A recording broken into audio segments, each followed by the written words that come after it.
আসসালামু আলাইকুম। মরিচ বাটা দিয়ে ট্যাংরা মাছের ঝোল অসাধারণ খেতে হয়েছে, খুবই লোভনীয় দেখতে লাগছে, তাই ভাবলাম আপনাদের সাথে শেয়ার করি।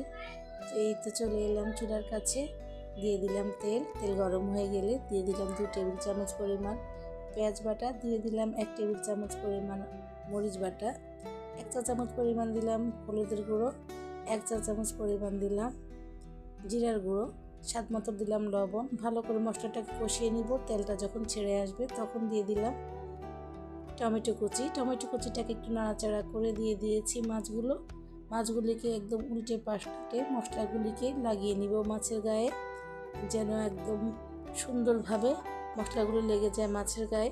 এরপর সামান্য পরিমাণ ঝোল দিয়ে ঢাকনা দিয়ে ঢেকে রান্না করব বেশ কিছুক্ষণ। রান্না হয়ে গেলে ধনিয়া পাতা দিয়ে নামিয়ে নিব। অসম্ভব মজা হয়েছে খেতে, আপনারা ট্রাই করে দেখতে পারেন। আজকে এই পর্যন্ত, ভালো থাকবেন।